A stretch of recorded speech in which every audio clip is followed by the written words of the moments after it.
जब तुम किसी गुरुओं के बारे में अपमानजनक बातें बोलोगे और माफी भी नहीं मांगोगे तो मजबूरी में पूरे देश को एक होना पड़ेगा और पूरे विदेशों को एक होना पड़ेगा। जो गल्फ नेशन है वो एक होंगे और वो एक होए और उसका हर्जाना हमें भुगतना पड़ेगा। अमेरिका को 2 बैरल में जा रहा है पेट्रोल, बात को समझना, और भारत को कितने में मिल रहा है? 6 बैरल। आप गल्फ कंट्रियों में जाओगे तो मोदी के पुतले फूके जा रहे हैं, जगह जगह प्रदर्शनियां हो रही हैं, भारत के प्रोडक्टों को बैन किया जा रहा है, भारत से गेहूं नहीं ली जा रही, कितनी चीजों को बैन कर दिया, उसका असर किस पे आएगा आप बताओ।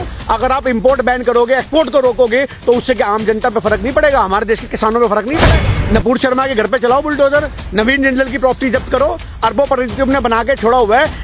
अपने जो गुर्गे पाल रखे हैं उनका कब इंतजाम करोगे योगी जी? कब पकड़ोगे? कब उनकी प्रॉपर्टी जब्त करोगे? कुछ नहीं था हिंदुस्तान में, कुछ था ही नहीं हिंदुस्तान में सिर्फ और सिर्फ हा हु हुलालू, हा हु हुलालू भाले ले लेके हिंदुस्तान के लोग चला करते थे। ये तो मोदी जी आए जिन्होंने बताया कुर्ता क्या होता है, ये तो मोदी जी आए जिन्होंने बताया चश्मा क्या होता है, ये मोदी जी आए जिन्होंने बताया सेलफोन क्या होता है। उससे पहले हिंदुस्तान में कुछ नहीं था, सिर्फ मंदिरों के बाहर अंधभक्त बैठे होते थे, कटोरा ले। मैं कहता हूँ गल्फ कंट्रियों को इतना प्रेशर बनाना चाहिए कि आज मोदी जी को इस्तीफा दे देना पड़े। मोदी जी इतना मजबूर हो जाए कि बोले मुझे बख्श दो, मैं इस्तीफा देने को तैयार हूँ, पर हमारे हिंदुस्तान के लोगों को बचा के। पूरी की पूरी जो गल्फ कंट्री है वहाँ इंडियन के प्रोडक्टों की होली जल रही है, बैन कर दिया गया उन प्रोडक्टों को। आज वहां से लात मारी जा रही है अंधभक्तों को, जो अंधभक्त वहां सोशल मीडिया पे एक्टिव थे ना, जिन्होंने सपोर्ट करा। आज सबका इंडिया का टिकट कट रहा है, सबका बारी बारी सारे अंधभक्त हिंदुस्तान में आएंगे। इसके अंदर आरएसएस के अंदर संगठन में आपको नकली मुसलमान भी मिलेंगे, आपको नकली सिख भी मिलेंगे, आपको नकली हिंदू भी मिलेंगे, क्योंकि आरएसएस का सिर्फ एक ही धर्म है और वो है नफरत। और वो नफरत की आकार में इस तरफ देश को बढ़ावा दे रहे हैं। आज हिंदुस्तान के मुसलमानों को मैं हमेशा कहता हूँ यूनिटी में रहने की जरूरत है। ये कुछ चुनिंदा लोग अगर प्रोटेस्ट करेंगे तो उनके ऊपर आतंकवादियों के टैग भी लगा दिए जाएंगे। आपको पता होगा कानपुर में जो हुआ तो वहाँ 40 मुसलमानों पे यूएपी एक्ट लगा दिया, आतंकवाद की धाराएं लगा दी, उनकी जमीनें जब्त करने के ऑर्डर योगी जी ने दे दिए हैं। आप ये बात बताइए, मतलब आप किसी भी धर्मगुरु के बारे में कुछ भी बोल दो और हमें लोकतंत्र में प्रोटेस्ट करने का भी रहना है। आज हिंदुस्तान के बाकी जो भीख मांगने वाले लोग होते हैं वो कहते हैं अल्लाह के नाम पे दे दे, वाहिगुरु के नाम पे दे दे, भगवान के नाम पे दे दे। इनके अंधभक्तों का ये हाल होगा, कटोरा हाथ में होगा, बोलेंगे मोदी के नाम पे दे दे, योगी के नाम पे दे दे। ये हाल होने वाला है इन अंधभक्तों का। देखिए मजबूरी का सौदा है बीजेपी के लिए। मोदी जी की जो गल्फ कंट्रियों में वोट लगाई गई है, ये उसका असर है। नवीन जिंदल या नपूर शर्मा, ऐसे तो इनके सारे ही बंदे आप उठा के देख लो, सब नफरत को बोते हैं, सब नफरत का पेड़ काटते हैं। पर आज हकीकत क्या है, नपूर शर्मा जैसे लोगों को और नवीन जिंदल जैसे लोगों को हटाना बीजेपी की एक बहुत बड़ी मुसीबत है। तलवार लटक रही थी इनकी गर्दन पे, अगर ये उसको नहीं हटाते तो वो गर्दन से इनकी तलवार अलग हो जाती। ये बात आप याद रखना। आज इन शॉर्ट में जो हमारे देश में ये माहौल बनता जा रहा है, ये सारा माहौल जो बना है गल्फ कंट्रियों के प्रेशर में बना है। क्योंकि आपको पता होगा मोदी जी का जो कारनामे हैं जो इन्होंने करा वो विदेशों तक गूंज जाती है और विदेशों में पूरी थूथू हो रही है। तो नपूर शर्मा को हटाना बीजेपी की मजबूरी है और ये सिर्फ सोशल मीडिया पे ड्रामा है, अंदर से ये सब एक ही है। लेकिन अगर भारत की बात करें, भारत के भी तो लोग लगातार कह रहे थे ना, लेकिन भारत के लोगों पे नहीं किया। मतलब भारत के लोग जब कह रहे थे कि उनको गिरफ्तार किया जाए तो प्रोटेस्ट भी हुए, लेकिन आप कानपुर में देख लीजिए हाल ही में किस तरीके से प्रोटेस्ट हुआ। गल्फ कंट्रीज के क्या इतना देखिए आज हिंदुस्तान के मुसलमानों को मैं हमेशा कहता हूँ यूनिटी में रहने की जरूरत है। ये कुछ चुनिंदा लोग अगर प्रोटेस्ट करेंगे तो उनके ऊपर आतंकवादियों के टैग भी लगा दिए जाएंगे। आपको पता होगा कानपुर में जो हुआ तो वहाँ 40 मुसलमानों पे यूएपी एक्ट लगा दिया, आतंकवाद की धाराएं लगा दी, उनकी जमीनें जब्त करने के ऑर्डर योगी जी ने दे दिए हैं। आप ये बात बताइए, मतलब आप किसी भी धर्मगुरु के बारे में कुछ भी बोल दो और हमें लोकतंत्र में प्रोटेस्ट करने का भी राइट नहीं। कमाल की बात है। आप वहाँ पे पूरा का पूरा अगर कुछ अच्छा होता है तो योगी जी, मोदी जी, कुछ बुरा होता है तो ये पल्ला झाड़ लेते हैं। आज अगर ये इतना बड़ा माहौल आपको देखने को मिला कानपुर में, इसका जिम्मेदार कौन है? योगी सरकार का इस्तीफा होना चाहिए भैया, मांग होनी चाहिए इस्तीफे की। क्यों नहीं मांग की जाती?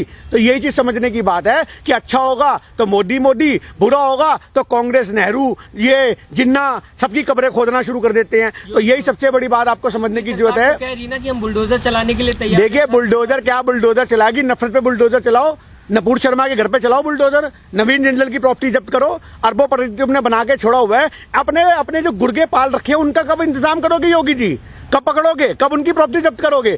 आज सही मायने में बात यह है कि हिंदुस्तान के मुसलमान अगर आवाज उठाते हैं तो उनको दबाने के लिए पूरा सिस्टम काम करता है, पूरा सिस्टम। पर आज गल्फ कंट्री ने जब इनके खिलाफ धावा बोल दिया, मोर्चा खोल दिया, तो इनको अक्ल ठिकाने आ गई कि विदेशों में हमारी क्या क्या थू हो रही है। आपको पता होना चाहिए पूरी की पूरी जो गल्फ कंट्री है वहाँ इंडियन के प्रोडक्टों की होली जल रही है, बैन कर दिया गया उन प्रोडक्टों को। आज वहाँ से लात मारी जा रही है अंधभक्तों को, जो अंधभक्त वहाँ सोशल मीडिया पे एक्टिव थे ना, जिन्होंने सपोर्ट करा। आज सबका इंडिया का टिकट कट रहा है, सबका आपका बारी बारी सारे अंधभक्त हिंदुस्तान में आएंगे और यहाँ आके सिर्फ मोदी मोदी करेंगे, रोटियां खत्म तुम्हारी भी। अंधभक्तों, विदेशों में बैठ के गल्फ कंट्री ने तुम्हें कितना दिया खाने को, आज सब तुम्हारा बराबर होगा क्योंकि तुम्हें वहां से लात मारी जा रही है। ये चीज समझने की बात है। जब तुम किसी गुरुओं के बारे में अपमानजनक बातें बोलोगे और माफी भी नहीं मांगोगे तो मजबूरी में पूरे देश को एक होना पड़ेगा और पूरे विदेशों को एक होना पड़ेगा। जो गल्फ नेशन है वो एक होंगे और वो एक होए और उसका हर्जाना हमें भुगतना पड़ेगा। अमेरिका को 2 बैरल में जा रहा है पेट्रोल, बात को समझना, और भारत को कितने में मिल रहा है? 6 बैरल में। आप इस चीज को समझो, $6 बैरल में हमें पेट्रोल मिलेगा, उनको $2 के अंदर 1 बैरल पेट्रोल मिलेगा। आज इस चीज को समझो कि हमारे ऊपर अभी कितनी मार पड़ने वाली है। ये इन्होंने अरब कंट्रियों से पंगा लेके सोए हुए शेर की पूंछ पे पैर रख दिया। बीजेपी ने सोए हुए शेर की पूंछ पे, अब वो जब शेर धाड़ रहे हैं तो ये भागते फिर रहे हैं। मोदी जी, आपको सोचना चाहिए, आपके सारे पालतू नेता, सारे के सारे पालतू नेता सिर्फ नफरत बांटते हैं क्योंकि उनको चलाने वाला आरएसएस है। जो आरएसएस है वो देश में सिर्फ और सिर्फ हिंदुत्व को मजबूत करने के लिए मुसलमानों के खिलाफ काम करता है। इस चीज को हमें समझने की जरूरत है। भारत को तोड़ोगे तो विदेशों से नाता भी टूटेगा। आज वही चीज देखने को मिल रही है। प्रेसिडेंट को भेज दिया जा रहा है कतर पे वापस। मैं कह रहा हूँ इनको जगह जगह से वापस भेजा जाएगा। आपको क्या लग रहा है अभी तो सोशल मीडिया पे जो वहां पे मोदी जी के पुतले फूके जा रहे हैं वो तो नेशनल मीडिया दिखाई नहीं रहा। आप इस चीज को समझो, आप गल्फ कंट्रियों में जाओगे तो मोदी के पुतले फूके जा रहे हैं, जगह जगह प्रदर्शनियां हो रही हैं, भारत के प्रोडक्टों को बैन किया जा रहा है, भारत से गेहूं नहीं ली जा रही, कितनी चीजों को बैन कर दिया, उसका असर किस पे आएगा? आप बताओ। अगर आप इंपोर्ट बैन करोगे, एक्सपोर्ट को रोकोगे तो उससे क्या आम जनता पे फर्क नहीं पड़ेगा? हमारे देश के किसानों पे फर्क नहीं पड़ेगा? हमारे देश के जो रिटेल का बिजनेस व्यापार होता है, थोक विक्रेता का व्यापार होता है, खुदरा व्यापार होता है, आज भारत के अंदर 12 लाख करोड़ का खुदरा व्यापार है, आज सारा का सारा प्रभावित होगा। किसकी वजह से? सिर्फ मोदी जी की वजह से। अरे देश के लोग भूखे मरने के हालात में हैं जी। आत्मनिर्भर भारत। अरे आत्मनिर्भर, हमारे देश को तो इन्होंने कटोरा पकड़ा दिया। आधा हिंदुस्तान आज कटोरा लेके सड़कों पे घूम रहा है। आप इस चीज को समझो, हमारे देश में कुछ नहीं बचा और अंधभक्त उसी प्रजातियों से बिलोंग करते हैं जिनके हाथ में कटोरा है, पर उसमें भी ये क्या करते हैं? आज हिंदुस्तान के बाकी जो भीख मांगने वाले लोग होते हैं वो कहते हैं अल्लाह के नाम पे दे दे, वाहिगुरु के नाम पे दे दे, भगवान के नाम पे दे दे। इनके अंधभक्तों का ये हाल होगा, कटोरा हाथ में होगा, बोलेंगे मोदी के नाम पे दे दे, योगी के नाम पे दे दे। ये हाल होने वाला है इन अंधभक्तों का। आप इस चीज को समझो। नमाज पढ़ने की तो आजादी थी लेकिन हिंसा करने की आजादी तो नहीं है ना। मैंने आपको कब बोला कि कौन हिंसक है कौन नहीं है? आप जांच करो। मैं एक छोटी सी बात कहता हूं, आज 40 मुसलमान जा रहे हैं, उसके बीच में तुम 5 टोपियां बना के अपने भेज दोगे, किसको पता? किसको पता? आप कैसे पता लगा लोगे? उनके आईडी निकालोगे ना। आदि कितनी सोशल मीडिया पे वीडियो दिखती हैं, बुरखे पहन के औरतें निकलती हैं और माथे पे सिंदूर लगा होता है जब उनके बुरखे हटाए जाते हैं। इस चीज को समझने की जरूरत है। किसान आंदोलन में कितने नकली सरदार पकड़े हमने, जिनके बाल ही नहीं है, केश ही नहीं है जिनके, और पगड़ियां पहन रखी हैं, दाढ़ियां कटी हुई हैं। इस चीज को समझने की जरूरत है। ये हर जगह, और वही बंदे जो थे शराबे पीते रहे किसान आंदोलन में, जब उनको पकड़ के उनकी पग उतारी गई तो देखा बाल भी कटे हुए हैं उनके केश ही नहीं है, वो नकली सरदार थे। तो वो कौन थे? वो सिर्फ आरएसएस के अंदर संगठन में आपको नकली मुसलमान भी मिलेंगे, आपको नकली सिख भी मिलेंगे, आपको नकली हिंदू भी मिलेंगे, क्योंकि आरएसएस का सिर्फ एक ही धर्म है और वो है नफरत। और वो नफरत की आकार में इस तरफ देश को बढ़ावा दे रहे हैं कि पूरे हिंदुस्तान में नफरत की होली जलने वाली है। हिंदुस्तान के अंदर पूरी नफरत की लपटें उठेंगी और उन लपटों में हिंदुस्तान जल रहा है। ये चीज समझने की जरूरत है। भागवत ने अभी एक बयान दिया था, उन्होंने कहा था हमारा लक्ष्य खाली राम मंदिर को बनवाना था, उसके बाद हम खुद नहीं चाहते कि कोई और मस्जिद तोड़ी जाए। तो कहीं ना कहीं इस तरीके के बयान देते हुए दिखाई दे रहे हैं। किस तरीके से देखते हैं? हाँ, तो बीजेपी प्रचार करे, जगह जगह मस्जिदों के पोस्टर लगाए, हम सारी मस्जिदों को खुद सुरक्षा देंगे। कितने हिंदू संगठन वाले मस्जिदों के बाहर पहरा दें, जो तोड़ने वाले आ रहे हैं उनको पकड़े, भैया मस्जिद क्यों तोड़ रहे हो? कोर्ट के आगे खुद ही यहाँ पे अपनी रिपोर्टें पेश करेगी कोर्ट में कि हम इस मस्जिद को टूटने नहीं देंगे। अरे बात करते हैं यार, ये खुद मिले हुए सारे थाली के चट्टे बट्टे हैं। ये भागवत बड़े लीडर के मुंह से कुछ निकलवाओ, छोटे गुड़ के कुछ करें। आप इस चीज को देखो, मतलब कुल मिलाकर के हमारे ऊपर बात ना है, हमारे बंदों ने कर दिया जी, हमें क्या पता लगा? आप इस चीज को समझो। तो आज यही चीज समझने की जरूरत है। हमारे देश के अंदर जो गल्फ कंट्रियों का प्रेशर पड़ रहा है, नपूर शर्मा का जो ताल्लुक है और आज उसको निकालने का जो ताल्लुक है, माफी मंगवाने का ताल्लुक है, मैं कहता हूं गल्फ कंट्रियों को इतना प्रेशर बनाना चाहिए कि आज मोदी जी को इस्तीफा दे देना पड़े। मोदी जी इतना मजबूर हो जाए कि बोले मुझे बख्श दो, मैं इस्तीफा देने को तैयार हूं, पर हमारे हिंदुस्तान के लोगों को बचा लो। आज सही मायने में जो पेट्रोल मैंने आपको बताया कि उनको $2 प्रति बैरल मिल रहा है और हमें $6 प्रति बैरल मिल रहा है, इसका असर किस पे आएगा? हिंदुस्तान पे आएगा या नहीं आएगा? भारत पे आएगा या नहीं आएगा? आज मोदी जी आपको नैतिकता के आधार पे इस्तीफा देना चाहिए। अगर आप सही मायने में भारत की जनता के हितैषी हो तो आप इस्तीफा दे दो, शायद आपके इस्तीफे से देश का माहौल बदल जाए, वरना देश का माहौल इस कदर आपने कर दिया है कि हिंदुस्तान डूबने की कगार पर पहुंच चुका है। इसके जिम्मेदार सिर्फ आपके नेता और आपकी नीतियां हैं। अंधभक्त ये भी तो कहते हैं 2014 के बाद अगर माना जाए तो देश आजाद हुआ, देश डेवलप्ड हुआ, उससे पहले देश में कुछ भी नहीं। हाँ बिल्कुल कुछ नहीं था। उससे पहले हम आदिवासी थे, केले के पत्ते बांध के घूमते थे, ना कोई गाड़ी थी ना कोई घोड़ा था, कुछ नहीं था। एरोप्लेन नाम की कोई चीज नहीं होती। चिड़िया की तरह जैसे मोदी जी ड्रोन अपना उड़ा रहे हैं,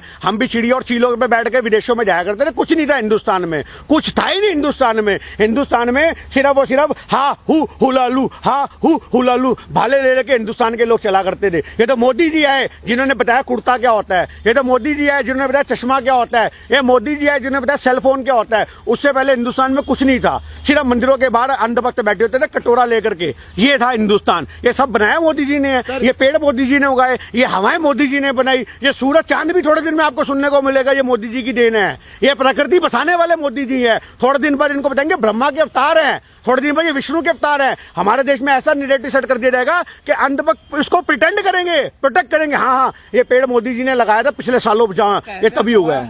भगवान है। देखिए किन के लिए भगवान है?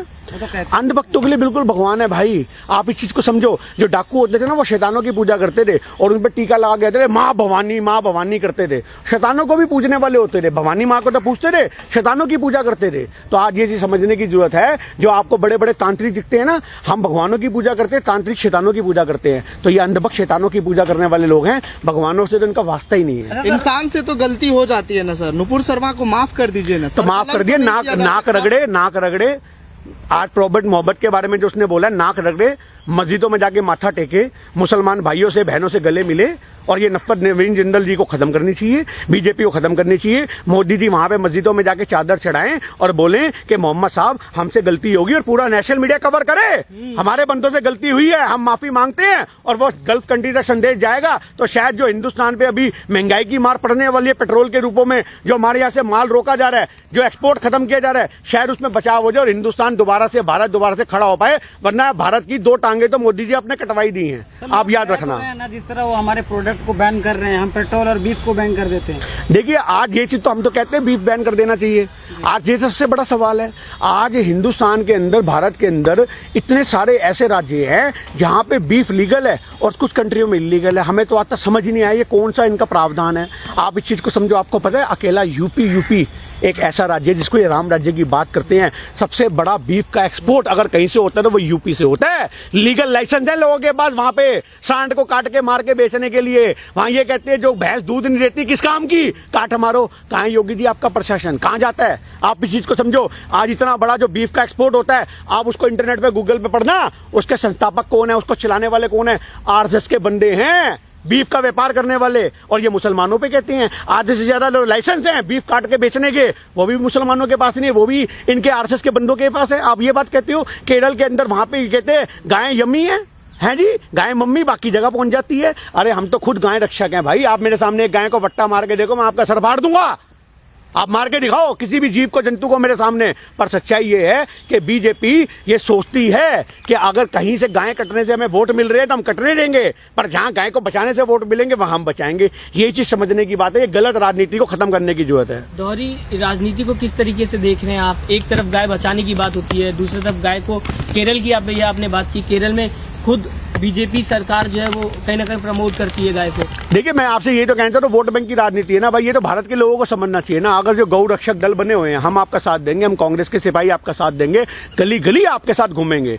जो गाय काटने वाले होंगे उनके हाथ पर बांध देंगे, सबको बिठा देंगे कोने में कि भैया कैसे काट रहे हो। पर सच्चाई यही है कि जिन व्यापारों से इनको लाखों करोड़ रुपए का चंदा आता है, ये उसे कैसे खत्म कर देंगे। ये चीज समझने की बात है। हमारे लिए गाय केरल में भी मम्मी है, हमारे लिए गाय दिल्ली में भी मम्मी है, और वो हमारी मात्र है और हम उसको माँ के रूप में देखते आए हैं। गाय का दूध पी के हम भी बड़े हुए हैं, भैंस का दूध पी के हम भी बड़े हुए हैं। आज कोई गाय को, भैंस को डला भी मारता है तो हमारे कलेजे में तलवार ऐसे लगता है किसी ने खोप दी हो। पर अंधभक्तों को समझने की जरूरत है कि ये आपकी सरकार बीजेपी की कहीं गाय को कटवा के वोट लेती है, कहीं गाय को माला पहनवा करके वोट लेती है। ये आपको समझने की जरूरत है।